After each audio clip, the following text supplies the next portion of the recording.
ajeno a nuestro canal. Sus opiniones, concursos o manifestaciones no representan ni vinculan a Multimedios ni a ninguno de sus representantes.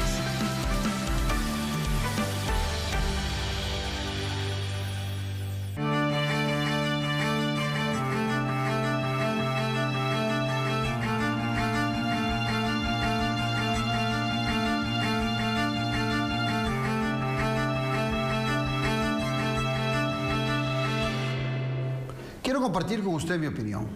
En Costa Rica la educación desde tiempos muy antiguos ha sido fundamental para el desarrollo de nuestra nación. Desde el tiempo de Florencio del Castillo, quien fuera nuestro primer diputado ante las Cortes de Cádiz, Costa Rica se preocupó por el desarrollo de la educación. Hoy la educación padece diferentes circunstancias que se le achacan al COVID. Sin embargo, es claro que lo que ha hecho esta pandemia es evidenciar temas que venían de rezago y de preocupación desde las políticas públicas de lo que debería ser la educación. Estamos en un momento clave donde nuestros estudiantes no solamente reclaman tecnología, sino también mejoras en la educación y la dignificación de los maestros y profesores, así como su preparación.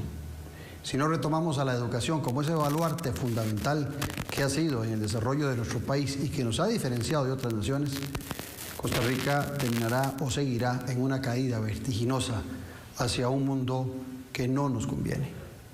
Revisemos nuestra educación, hagamos una reforma educativa que sea integral y fundamental para continuar en el camino que hasta la fecha veníamos marcando hace algunas décadas. Esa es mi opinión.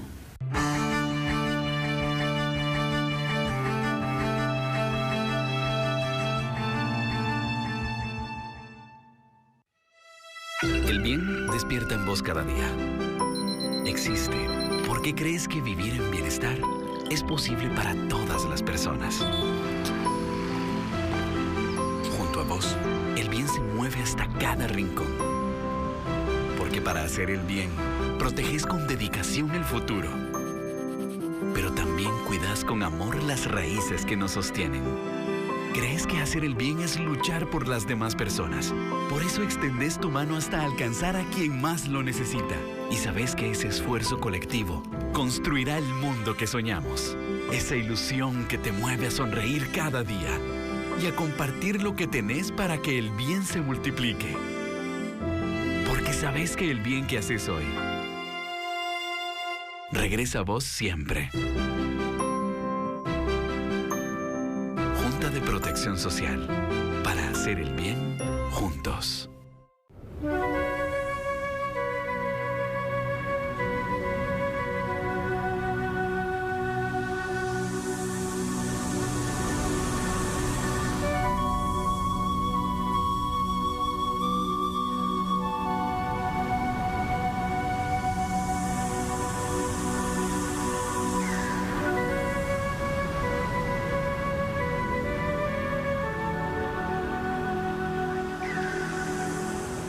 Es urgente que ahorremos agua. Mientras nos enjabonamos las manos y lavamos los platos, cerremos la llave y al abrirla reduzcamos la presión del agua. Revisemos que no existan fugas en el servicio sanitario. Reguemos las plantas de noche y con un recipiente pequeño. Al lavar, aprovechemos el agua con una tanda completa de ropa. Por su seguridad y la protección ante el COVID-19, comprometámonos con el ahorro de agua. AIA, 60 años de llevar salud y bienestar. El bien despierta en vos cada día. Porque crees que vivir en bienestar es posible para todas las personas. Porque para hacer el bien, proteges con dedicación el futuro, pero también cuidas con amor las raíces que nos sostienen. Esa ilusión que te mueve a sonreír cada día. Porque sabes que el bien que haces hoy regresa a vos siempre. Junta de Protección Social, para hacer el bien juntos.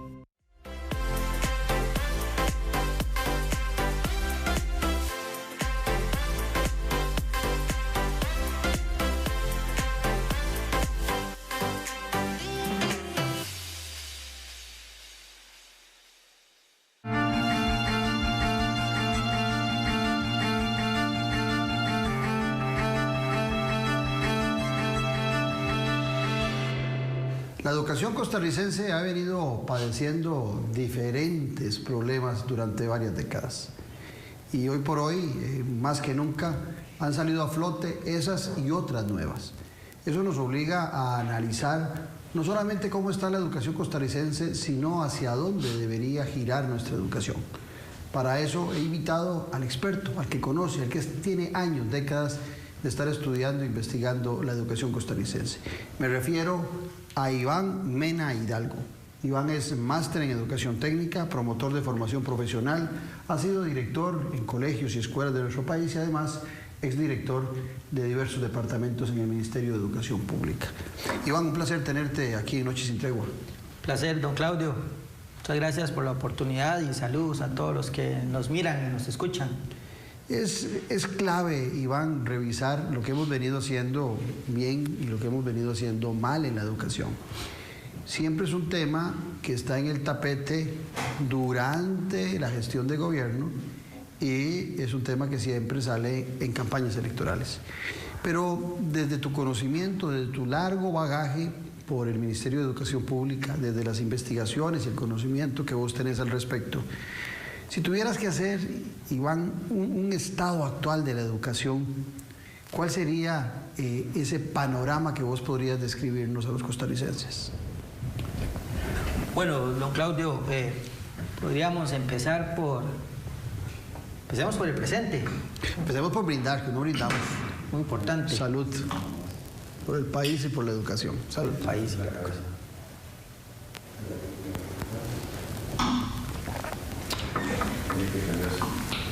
Te decía que empecemos por el presente. A veces cuando miramos los antecedentes, y en este caso nos vamos a dar cuenta que no hay mucha diferencia, don Claudio. Empiezo diciendo que esta pandemia no nos ha dejado, no ha venido a abonarle a la educación problemas nuevos. Los ha desnudado.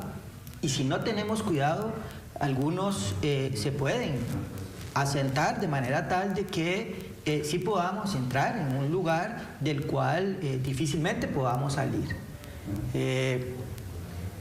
Un estado de la educación actual en donde la desigualdad sigue siendo muy marcada y es inevitable el deber, don Claudio, hablar de desigualdad cuando hablamos de educación, hacer esa juntura es importante y llegar a la conclusión de que hay desigualdad porque hay pobreza.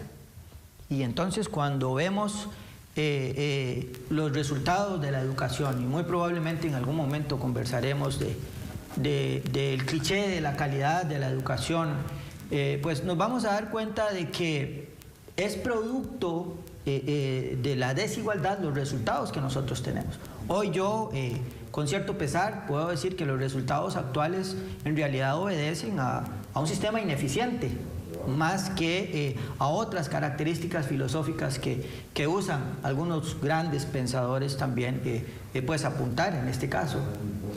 Me preocupa el tema de la desigualdad en la educación pública que acabas de plantear, porque pudiera ser, Iván, que desde el mismo Estado estemos promoviendo esa desigualdad social, política, económica, que viene haciendo de los costarricenses una situación más que complicada en el desarrollo de sus posibilidades de crecimiento.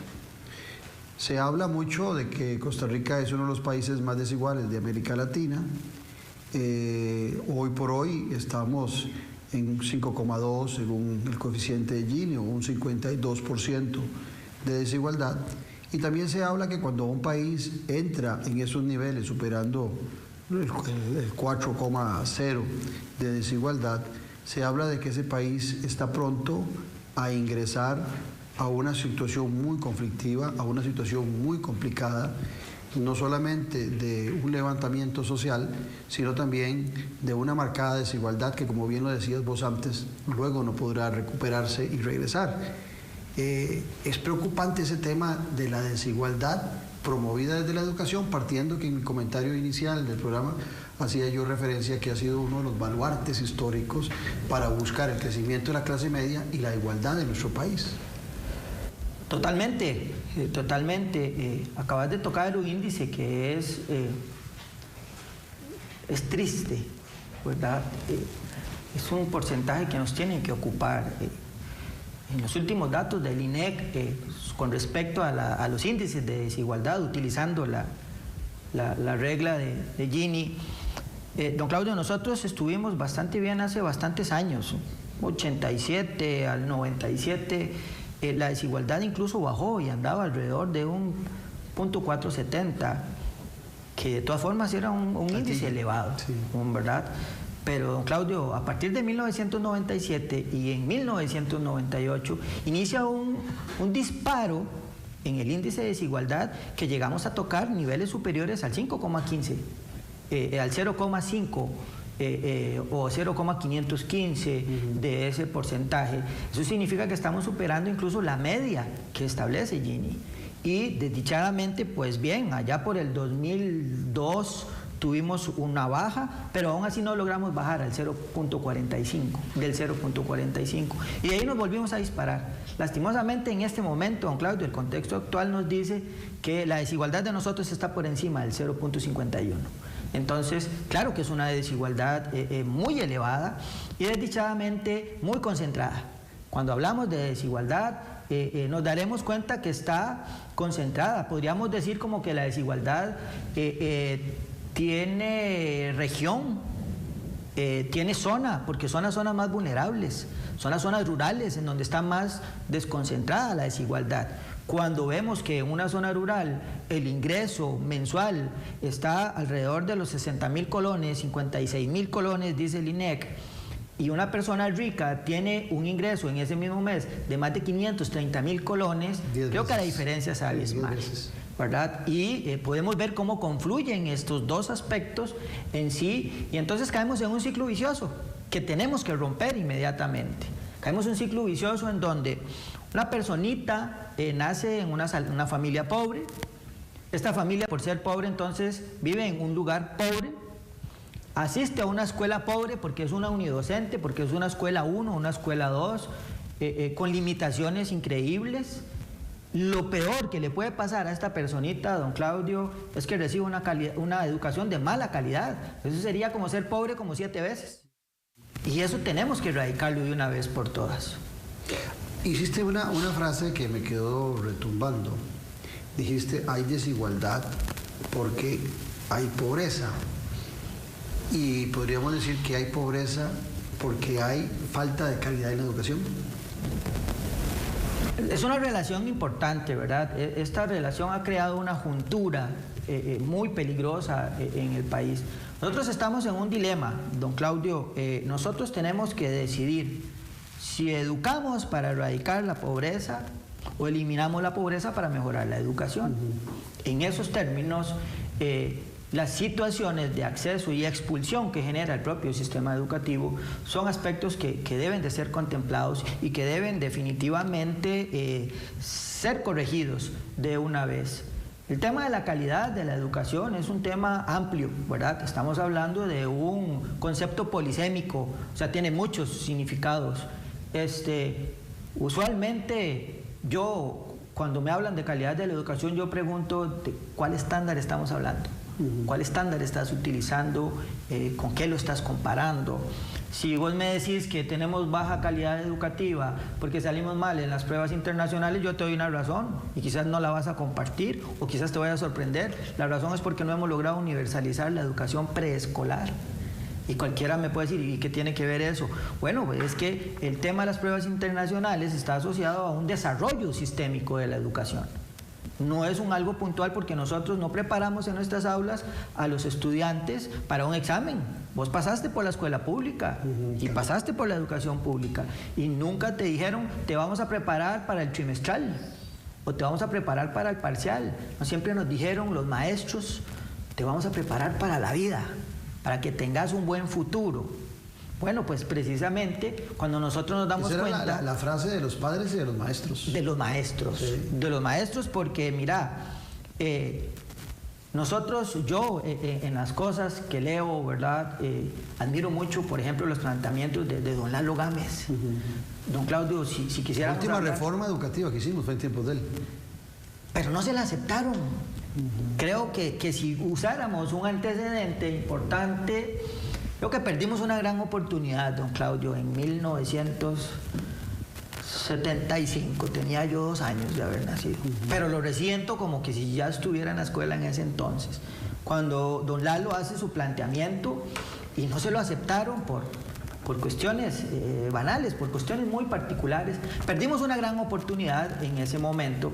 Entonces, cuando nosotros tenemos un gran avance del 45, 48, ¿verdad? Hasta el 70, 73, veníamos avanzando bastante bien en términos generales y la educación no escapaba de eso.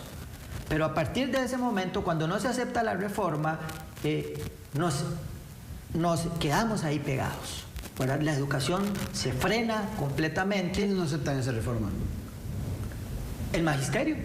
El magisterio, don Claudio, y por algo tan particular que hoy en día... Pero el magisterio son todos los maestros y los profesores. En aquel entonces hubo una gran mala interpretación del magisterio y una conjunción ahí con el sector sindical de aquel entonces. Fue una particularidad. En una de las frases que recuerdo que don Lalo pone ahí en su propuesta, decía que la educación tenía que ser permanente. Bueno, yo te estoy diciendo hoy que Costa Rica lo que ocupa es una educación para toda la vida, que se desarrolla a lo largo de toda la vida, que usted y yo y que todos nuestros hijos, nuestros nietos tengan oportunidades durante todo el desarrollo de su vida de educarse para poder seguir avanzando y poder llegar a una movilidad social ascendente, para poder alcanzar el buen vivir. Pues bueno, don Lalo utiliza esa frase. Interpretaron entonces que es que don Lalo lo que pretendía es que los maestros iban a tener que pasar trabajando los 365 días, sábados y domingos 24/7. Para poner un ejemplo, ¿verdad?, de las cosas que se trajeron al suelo, aquella gran reforma. Y entonces quedamos con la educación tal cual, ¿verdad? Y hoy por hoy nos hemos dedicado entonces, se han dedicado la pseudo política de todo este elemento histórico, se ha dedicado a estarle poniendo parches y remiendos a la educación, esperando que el sistema funcione. Y pues hoy nos damos cuenta, don Claudio, que el sistema no está funcionando. ¿Que la educación genera desigualdad? Claro que sí. La educación, yo te puedo decir que la educación tiene 2 elementos simultáneos muy importantes. La educación puede ser el elemento que haga avanzar a un país y que logre atenuar y eliminar la desigualdad, o también la puede multiplicar. Porque claro que desde la perspectiva de la educación, la educación genera desigualdad. Tengo ahí, porque eso que estás tocando me parece que es realmente importante. Primero nos hablaste que las pruebas PISA y los problemas que estamos teniendo en los resultados se debe a la educación preescolar. En gran parte. Ok. Y pregunto ahí, la primera pregunta, la educación preescolar es una obligación reciente. Cuando yo estaba chiquitillo, hoy a 58 años, estoy hablando de cuando entré a la escuela, tuvo que haber sido 62, 7 años allá por el año 69. No era obligatorio ir a la preescolar. ¿Por qué? Si en aquel momento el crecimiento educativo venía siendo un factor determinante para el fortalecimiento y el crecimiento de la clase media, sin preescolar se daba. ¿Y por qué hoy no? Mira, lo estás planteando bien. En aquel entonces no era obligatorio la educación preescolar. Yo no fui al kinder. Yo tampoco. Ni había. Yo me acuerdo que sí era como un maternal seguro para la gente que tenía un poquito más de recursos. Mira, yo le debo lo que soy, don Claudio, a mi mamá, ¿verdad? De mi papá, que lo amo con todo el alma y que de Dios goza de hace pocos años, me dio la oportunidad de crecer solo con mi mamá. Y te voy a decir algo. Somos de los mismos. Don Claudio, yo no fui al kinder porque en aquellos entonces los que iban al kinder en el barrio, allá en Villa Colón, eran los de plata. O sea, no había forma de que yo pudiera ir al kinder. Bueno, algo sucedió y pues a punta de cogidas de café. Y yo sembraba culantro y rábanos atrás del patio de la casa. Pues mi hermana sí pudo ir al kinder. Pero hoy por hoy, la educación preescolar, que empiezan los esfuerzos en 1950. En 1973 se hace una gran reforma y se hace un gran convenio con el UNICEF. Y aún así, hoy la educación preescolar no está universalizada. Es obligatoria, pero no está universalizada. Hay un gran intento por solucionar este problema a través de la red de cuido, pero no necesitamos en este momento... O sea, es carencia de infraestructura, es carencia de maestros, es carencia de recursos. De gestión y de acuerdo. De gestión y de acuerdo. La educación preescolar la manejan muchas entidades diferentes. Una parte la financian las municipalidades, los gobiernos locales, aparecen por ahí los Ensinay, las Casas de la Alegría, el IMAS, el PANI. Entonces la red de cuido lo que intenta es tratar de articular todos esos esfuerzos y ha tenido muy buenos resultados, pero no son suficientes, y no son suficientes porque está tendiendo a la masificación. Entonces, ¿qué es lo que sucede con los resultados de la educación? Incluyendo los resultados PISA y la relación que yo te estoy haciendo con la educación preescolar. Que no logramos que haya educación preescolar en todo el territorio nacional. ¿Dónde más falta la educación preescolar?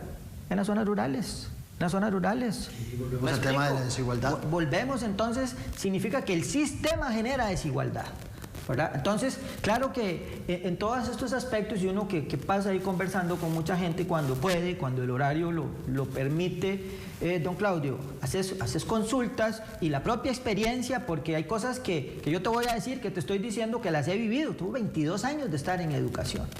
Entonces, las hemos vivido y claro que hay una gran diferencia. Lastimosamente, don Claudio, cuando estás en un centro educativo relativamente grande y absorbes los chiquitos de primaria, de una unidocente, de una escuela 1 y de una escuela grande, la diferencia es abismal. La diferencia es enorme, no solo en la parte cognitiva y en la parte del aprendizaje. Se arrastra por muchos años. Totalmente. La escuela hasta el colegio. Totalmente, pero mira, vamos al dato. Resulta que viene la OCDE y junta los datos de todas las principales metabases que existen en el país, porque cuando analizas datos, el INEC dice una cosa, el Estado de la Nación dice otra, que es en el que más se gasta plata para hacer análisis de estos, y los datos del Ministerio son otros. Entonces la OCDE viene y tira un dato, y cuando hace el análisis de la educación preescolar, dice la OCDE que primero, es el sector más subdesarrollado de la educación costarricense. Los niños de 0 a los 6 años es el sector más subdesarrollado. Además dice la OCDE que de ese quintil, de esa población, el 91% de esos niños no son atendidos por la red de cuidado. Del total de ese quintil, el 40% son niños pobres y de ese 40%, el 17% de niños de 0 a 12 años están en pobreza extrema. ¿Dónde está concentrada esa pobreza extrema? En las zonas rurales. En las zonas rurales. Entonces, don Claudio, claro que es un problema de gestión, claro que es un problema de distribución. Mira, hace muchos años nosotros podíamos decir que el problema social del país era por la mala distribución de los panes y los peces. Pero hoy en día estamos claros que es el resultado que la ineficiencia genera. ¿Sí? Entonces, ¿por qué hago esta relación, don Claudio? Porque en ese informe dice, saca un tip, dice una noticia que usted y yo sabemos, ya, y resulta que la principal deficiencia en lo que existe de preescolar es en lectoescritura y tiene muy bajo conocimiento numérico.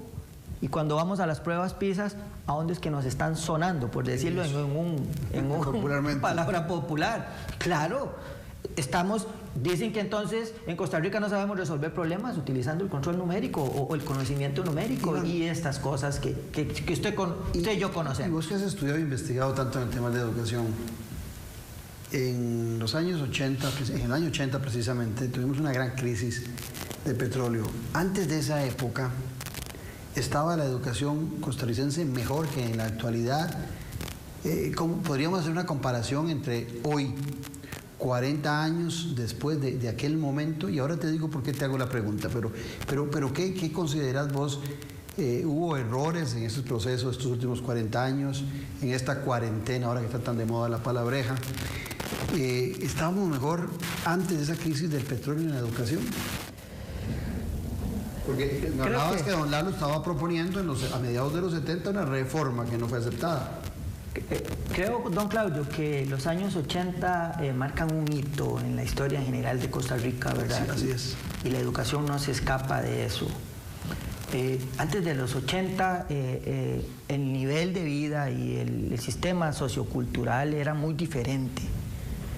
Cuando sucede la crisis, cuando se da la crisis del petróleo, se marca un hito. ¿Por qué? Porque las personas, la sociedad, las personas que se graduaron en esos 80s, hoy por hoy son los que alimentan la banda del desempleo. Y eso lo sabe todo el mundo. Entonces, claro que tenemos un elemento de análisis para que eso no vuelva a suceder. Bueno, resulta que en este momento, don Claudio, y en esa relación que me pedís, estamos en una situación sin precedentes, pero no debió de habernos atropellado como nos ha atropellado. Estamos en una situación sin precedentes. En el año 2020, 1.200.000 estudiantes nos mandamos a aprender a la casa, en un sistema de educación a distancia. Pero después no estábamos preparados. Para nada. Entonces empezamos a hacer análisis. Ni tecnológica, ni en hardware, ni en software, ni en costumbre de los estudiantes. Mucho menos. Ni maestros. Mucho menos, don Claudio. Entonces sale a la luz, y este es un dato que sí lo rescaté del Estado de la Nación, que el 99% de los hogares que asisten a la educación pública no se sienten en posibilidad de acompañar a sus hijos en el estudio. Pero cuando vamos al nivel etario, son personas que en su tiempo escolar estaban en los 80s. Los 80s. ¿Verdad? Entonces, don Claudio, tenemos que hacer algo definitivamente con urgencia para que los problemas temporales que tenemos ahorita no se exacerben. Porque esa es una máxima, ¿verdad? En tiempos relevantes, en tiempos importantes, las cosas temporales se pueden exacerbar y se pueden posicionar. Es que la pregunta que te hacía tenía algo de trampa, porque me estás planteando... me di cuenta. Sí, me estás planteando que antes del 80... Ahí vi la cascarilla, pero... Antes del 80 estábamos en educación, caminábamos bien, y que después de los 80... los que estaban en educación de escuela y colegio son exactamente los que hoy se les dificulta ayudarle a sus hijos en materias y en educación. Pero allá en 1981, 82, nosotros teníamos un ingreso per cápita por persona de $1,000. Y en el 2019, en el cierre, tuvimos $13,500. O sea, tuvimos más de 12 veces más de ingresos por persona. Vos me decís que hace falta inversión en diferentes zonas rurales. Entonces, la gran preocupación es que, habiendo ingresado cada vez más recursos al Estado por un modelo que promovía las exportaciones, ese modelo premió a unos cuantos, pero no a todos los costarricenses, porque no hay como ninguna lógica de que un país que se hizo más rico en ingreso con exportaciones a nivel mundial, que pasó de cacao y banano a más de 4.600 productos hoy en día, haya tenido el deterioro en la educación y el asentamiento cada vez mayor de la desigualdad. Es extraño. O sea, cuando teníamos $1,000, lográbamos luchar antes de 1980 contra la desigualdad y la clase media crecía. Empezamos a producir más a razón de exportaciones y un mejor sistema productivo en nuestro país. Nos hicimos 12 o 13 veces más productivos. Pasamos de 2 millones y un poquillo a 5.100.000 costarricenses. Entonces, en mi cabeza yo digo, ¿cómo es posible que aumente la desigualdad, que aumenten las carencias en las zonas rurales, cuando hemos sido más productivos en el plano económico y más ricos? Aquí la plata se ha ido por un solo lado. Totalmente, don Claudio, más productivos y más ricos. ¿Para quién? ¿Para quiénes? La pregunta siempre va a ser ¿para quién? ¿Para quiénes?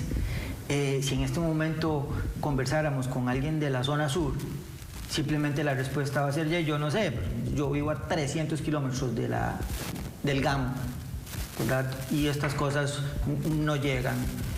346.000 niños desconectados en este momento. Sí, lo que nos dijiste de los kinder es impresionante. Y voy a seguir con el mismo 90 cuento. El resto de niños. De esos, vamos a ver que la memoria no me vaya a faltar, por eso traje el forro, hombre.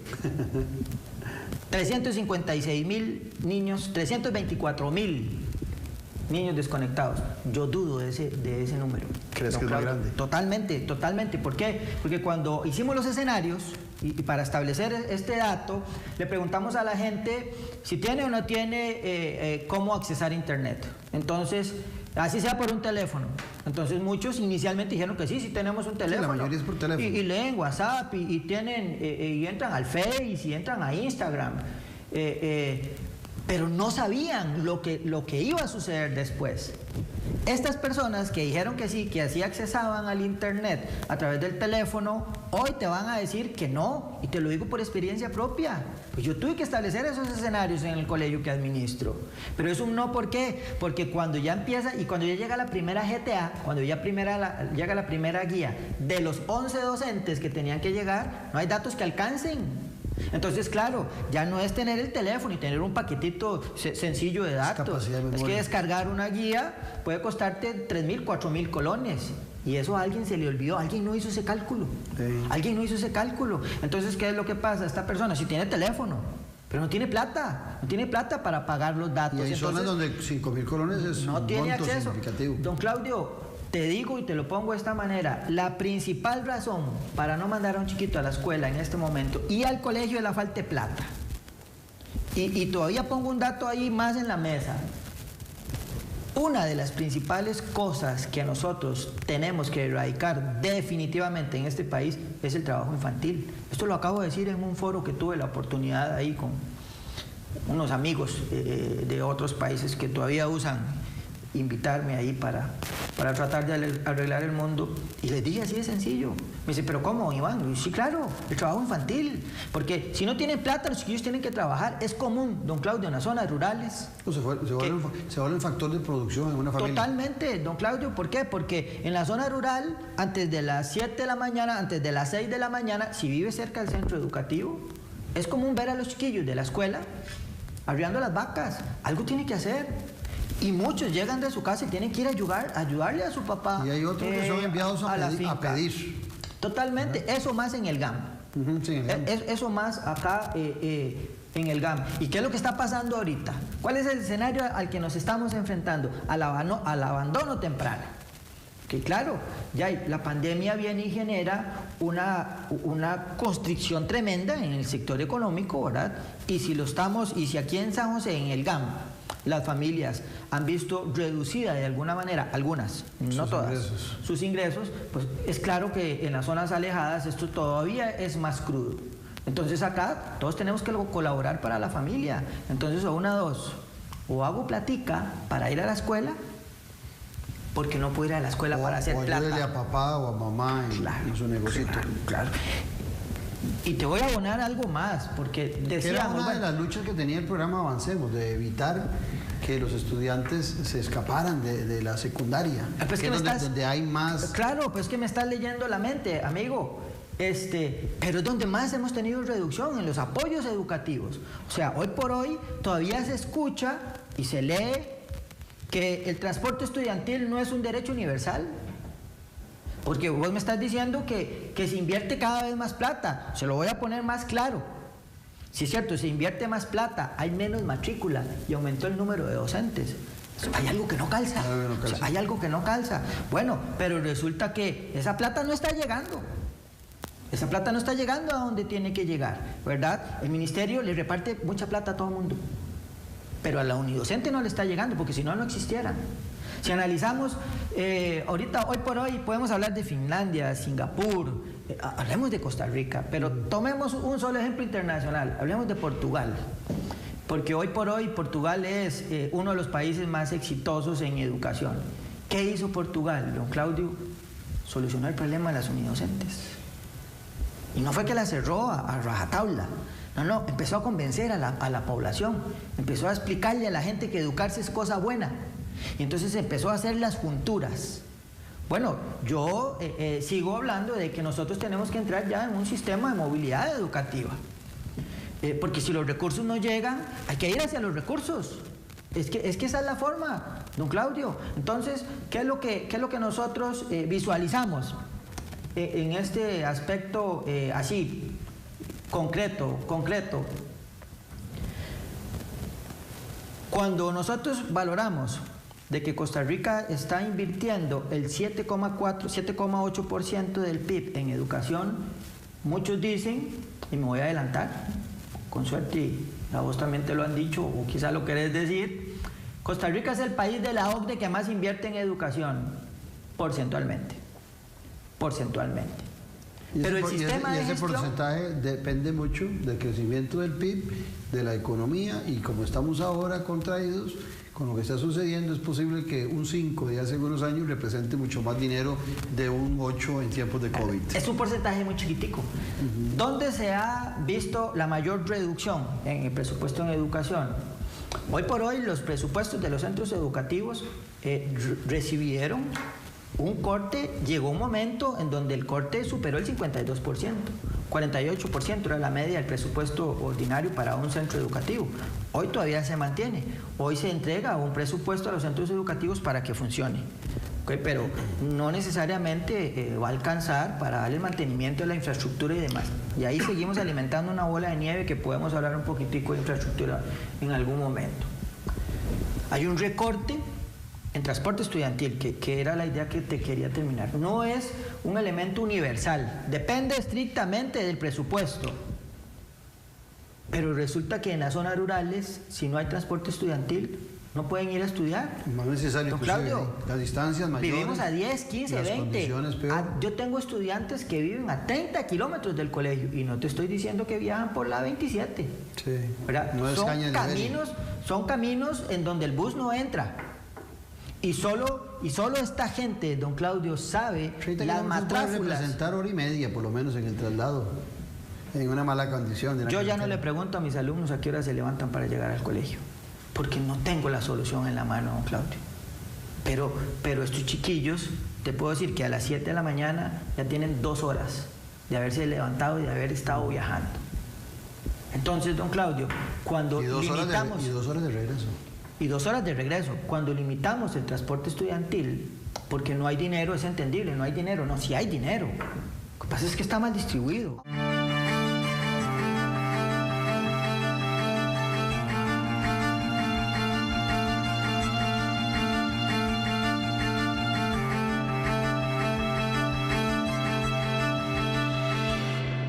Es urgente que ahorremos agua. Mientras nos enjabonamos las manos y lavamos los platos, cerremos la llave y al abrirla reduzcamos la presión del agua. Revisemos que no existan fugas en el servicio sanitario. Reguemos las plantas de noche y con un recipiente pequeño. Al lavar, aprovechemos el agua con una tanda completa de ropa.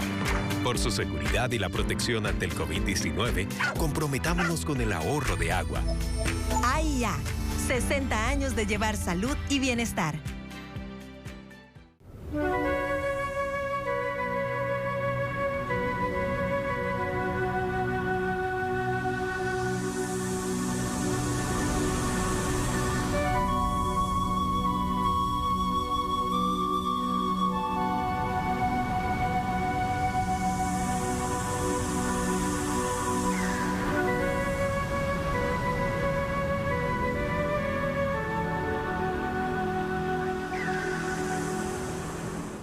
El bien despierta en vos cada día.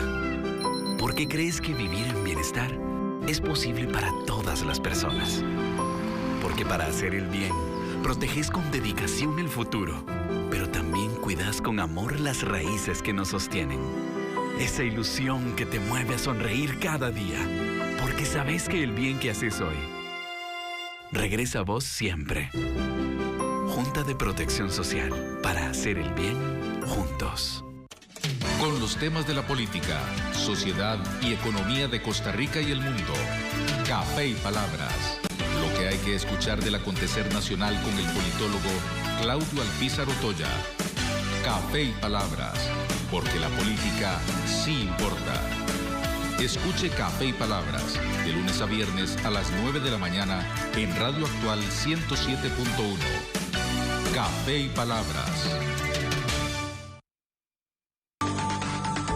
Tomar un avión avión, viajar por el mundo a través de las noticias. De lunes a viernes viajaremos por el mundo para informarle todo sobre el acontecer internacional junto a Alejandro Ramírez en Telediario Internacional. Lunes a viernes, 10 de la mañana, solo por Canal 8.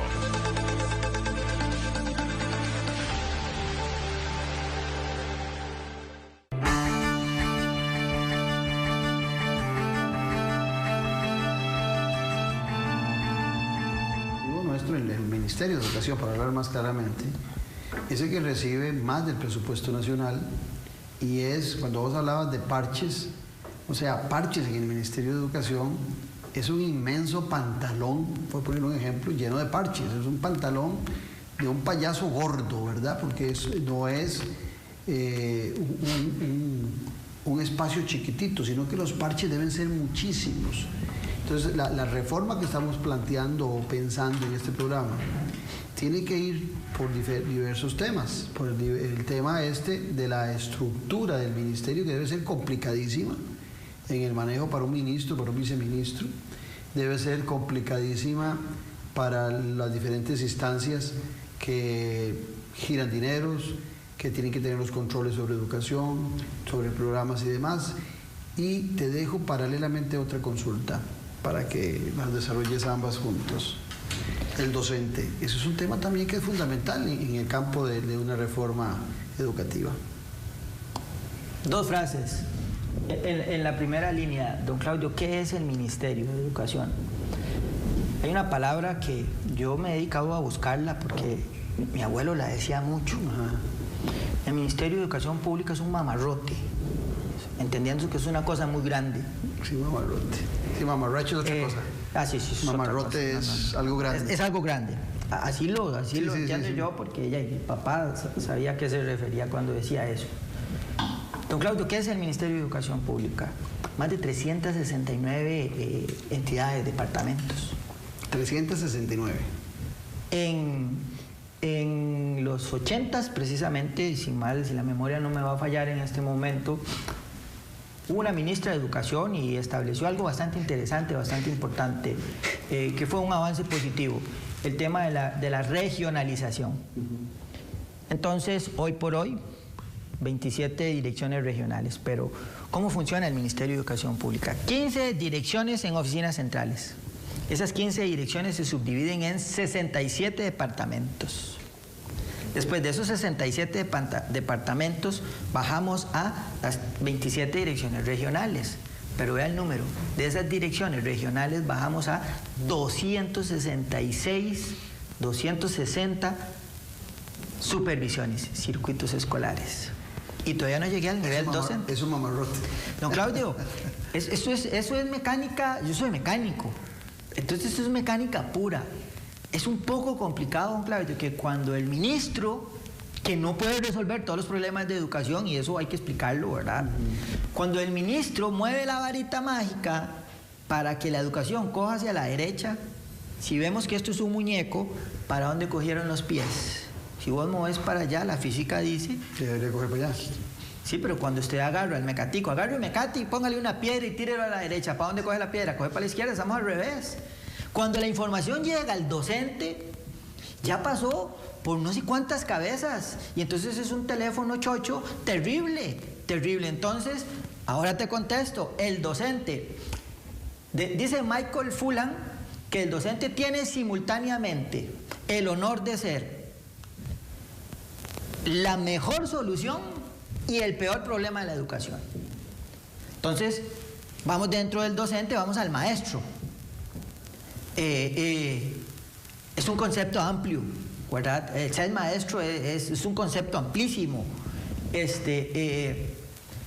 docente que quiere hacer bien las cosas, que para mí, don Claudio, es la gran mayoría, puede hacer funcionar el aula. Puede hacer funcionar el aula. ¿Cuál es el problema entre la relación calidad educativa, docente? Don Claudio, el docente viaja solo en este mundo educativo en Costa Rica. Viaja solo. No hay acompañamiento. Agarramos en el 2015, 2016, empezamos a formular la transformación curricular. En 2016 ya empieza a funcionar. en el 2021 todavía no permea. Y no es culpa del docente. Es que los mecanismos no han sido los idóneos. No existe una plataforma a la cual el docente pueda accesar y evacuar sus vidas. Es que el docente está mal formado y eso lo tienen la culpa las universidades. Si nosotros sabemos eso, que tiene algo de verdad, si nosotros sabemos eso, transformemos el Instituto de Desarrollo Profesional, convirtámoslo en una universidad corporativa y pongamos el IDP a competir entonces con las universidades, pero sobre todo pongamos al Instituto de Desarrollo Profesional, que se llama Ladislao Gámez, pongámoslo a resolver esos problemas. Busquemos y configuremos un sistema de apoyo continuo para el docente, un sistema de autocapacitación, un sistema de formación docente y un sistema de evaluación continua.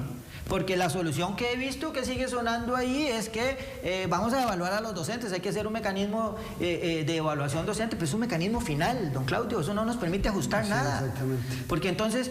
Pero pasa igual con las pruebas FARO con los estudiantes. Pues, es el mismo ejemplo. Pues va a pasar igual porque todavía no sabemos qué va a pasar con FARO porque no las han aplicado. Pero, ay amigo, dicen por ahí que las cosas que empiezan mal no necesariamente pueden terminar bien.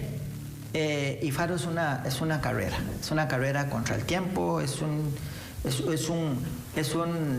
apéndice, pertenece al sistema, pertenece al cuerpo, pues no sabemos para qué sirve. ¿Por qué? Porque, don Claudio, la fisonomía pedagógica que tiene FARO no articula con los programas de estudio. Entramos en un momento en donde, por ejemplo, en este momento le vamos a aplicar FARO. Implica en secundaria evaluar desde séptimo hasta 11º o 12º si está en un colegio técnico. Ok. En el 2020 sacan... Evalúa los 11 o 12 años. Todo. En el 2020 sacamos las guías de trabajo autónomo base. Eso significó la reducción en más de un 40% como media en todas las materias en contenidos. Simple y sencillamente los estudiantes no lo recibieron. Pero FARO los contempla. Entonces de ahí es que los chiquillos dicen que no se sienten bien preparados. Mira, para FARO, hoy por hoy no vamos, yo creo que con FARO, en el contexto actual, no hay un elemento de juicio, no hay un elemento de valor que diga que vamos a llegar al momento de estar bien preparados. No lo logramos nunca con bachillerato. No lo logramos con bachillerato. ¿Y cuál es el problema, don Claudio? Ese mamarrote que te estoy diciendo. Don Claudio, es que para que la información llegue al docente y la información y el docente se la traslade al estudiante, hay mucho camino, es muchísimo el camino. Nosotros tenemos un docente que por culpa de no haber aceptado la reforma de Lalo Gámez, para echarle la culpa a algo, algún elemento, o por esa insistencia de estar poniendo parches y remiendos al sistema, nosotros tenemos un docente encapsulado, encerrado entre las paredes de un programa de estudio anacrónico que indica que hay que enseñarle a todos los chiquillos y a todos los jóvenes y a todos los adultos en las aulas de la misma manera, como que si todos aprendieran igual.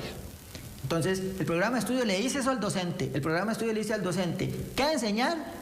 ¿Cómo enseñarlo y cuándo enseñarlo? El docente no le queda otra que agarrar eso y trasladarlo en el aula. Con todas las diferencias que hay en territorio nacional. Porque el sistema no se lo permite. Entonces, calidad de la educación, ¿con cuáles recursos?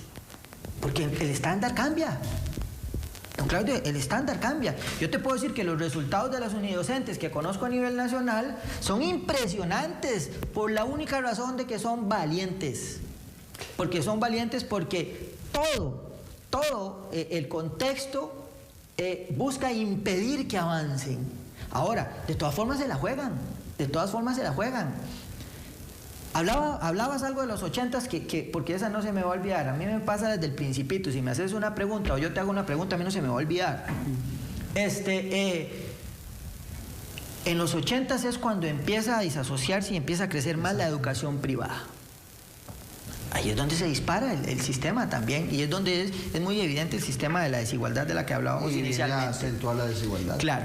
Entonces, ¿por qué? Porque, don Claudio, cuando vos fuiste a la escuela y cuando yo fui a la escuela, En la misma aula estaban los chiquillos de plata del barrio, éramos compañeros. Pero ahora más bien es la clase media que migra, hace un esfuerzo para que sus hijos vayan a una educación privada, donde hay diferentes valores de los costos en diferentes colegios y escuelas. Entonces, también hay un castigo ahí a la clase media que la van obligando a huir de la educación pública. El castigo se sigue dando, por decirlo de alguna manera, se sigue dando en esta manera. Entonces hay una disociación, entonces la gente de la clase media y los ricos hacen su esfuercito para llevar a los chiquillos a la escuela privada, que se usa decir que es de mejor calidad que la pública. Bueno, yo eso no me atrevo necesariamente a discutirlo. Lo que sí te puedo decir es que la escuela privada también sale mal en pruebas PISA. Entonces no necesariamente entre más plata es mejor educación. Mejor educación. Eso no necesariamente no es una regla. Pero resulta que cuando vamos a la educación pública superior, que es un tema que no se nos puede ir de la mano, ¿quiénes son los que llenan las mejores plazas? ¿Quiénes están en las mejores carreras? ¿Quiénes son los que vienen de la educación privada? ¿Quiénes son los que retienen mayor cantidad de los que vienen de la títulos? Secundaria privada. Claro. Yo digo que entran a las carreras carnitas. Claro. Entonces, y no solo eso, cuando analizamos la oferta educativa superior, llámese para universitarios, que es casi inexistente en las zonas rurales, nos damos cuenta que en los últimos 15 años la educación superior no cambia. Es la misma oferta. Sí, es la misma oferta, pero no está correlacionada con el sistema laboral nacional. Por una razón muy sencilla. No tenemos un sistema de prospección laboral. En este momento usted y yo, y sobre todo usted, don Claudio, que es un analista de la situación nacional. Y es interesante lo que estás diciendo, porque para el que nos ve es importante que sepa que inclusive nuestra Constitución contempla el sistema educativo desde preescolar hasta universitaria. O sea, las universidades públicas son parte del sistema educacional y se niegan en muchas ocasiones de participar como parte de ese gran sistema de educación. Necesitamos universalizar la educación escolar. Creo que eso es un planteamiento que en mi mente no va a cambiar. ¿Es posible hacerlo? Claro que sí. Hay recursos, hay infraestructura. Hay docentes. Del total de lo que hay ahorita, digamos, don Claudio, partamos de lo que hay ahorita, porque es lo que hay. De lo que hay ahorita, en términos de la red de cuidado, el 52,6% de los centros tienen la capacidad de aumentar su matrícula. Solo un 11% está en matrícula óptima y solo un 35%, 37% están saturados, pero están masificados, donde hay más preescolar, donde hay más el famoso recudi que dicen los chiquitos, pequeñitos, está en las zonas donde hay más masificación demográfica. Y podríamos decir, pues que es lo lógico, pero no es lo justo. No es lo justo, porque cuando hablamos de educación hablamos de un todo. Entonces, la educación preescolar hay que universalizarla. ¿Se puede universalizar? Claro que sí. A través de un programa de estudio en el 2018, en el Consejo Superior de Educación se aprobó ya una guía, pero no se utiliza. Pero es que no ocupamos una guía, don Claudio, ocupamos un programa de estudio que articule con la escuela. Yo difiero de algunos pensadores nacionales, y esto lo voy a decir con mucho cuidado, pero no sé en qué momento se nos ocurrió que en primero de la escuela no era necesario aprender a leer.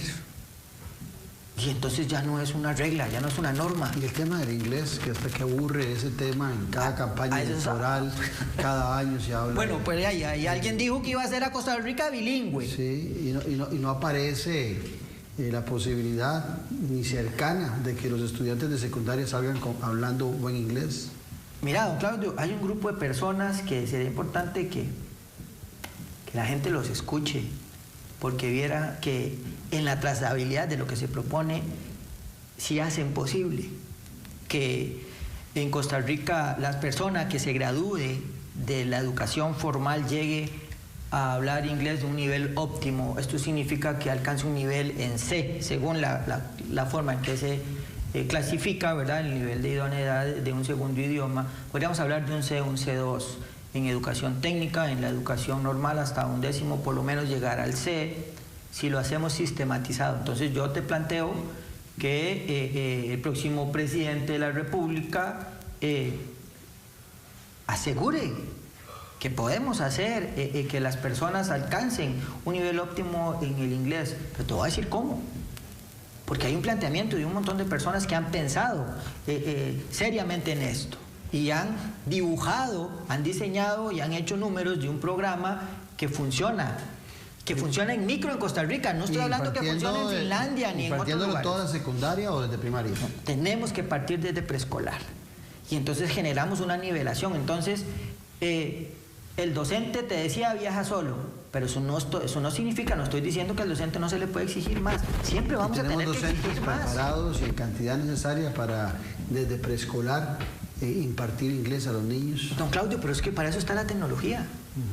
O sea, nosotros tenemos que agarrar la tecnología y utilizarla a nuestro favor, porque vamos a ver, ¿qué hacemos en una escuelita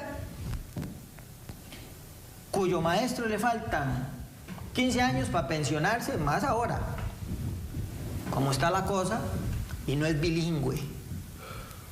No lo podemos poner como se ha intentado hacer históricamente. Eso es uno de los parches, es uno de los problemas de por qué Costa Rica no tiene un sistema que asegure la idoneidad en un segundo idioma. Uno de esos parches es que pusimos a los maestros y a muchos profesores a dar cursos de inglés en español, porque no son bilingües. Pero, ¿y la tecnología, don Claudio? Claro. ¿Y la interacción? Entonces nosotros hoy tenemos que hablar de una educación 4-5.0. Pero mientras eso se va dando, deberíamos ir exigiéndole también a los maestros y profesores que se preparen en inglés. Es el nuevo perfil. El problema es que tenemos un perfil docente equivocado. Pero en este momento no es exigible Tal vez todavía. no equivocado, pero digamos de vieja data. Es que está desajustado. Está desajustado. Sí, claro, está desajustado. Pero Claudio, es algo que tenemos que resolver. ¿Sí? Nosotros en este momento, como te decía, estamos en una situación complicada. ¿Sí? Y la pandemia vino a desnudar, de entre todas cosas, esta que vos estás planteando del tema del segundo idioma. Yo digo que es posible, porque es que lo he visto funcionar. Lo he visto funcionar en micro aquí, en este país, como te decía. No estoy hablando de ningún otro país. ¿Qué es lo que nosotros tenemos que hacer? Utilizar la tecnología en ese momento. Cuando el internet no llega a un lugar, tenemos que ver, don Claudio, si llega a través de la televisión, y si no llega, pues por inútiles no llega al internet, porque hay plata en Fonatel y hay la capacidad técnica en el ICE para tener internet en todo el país.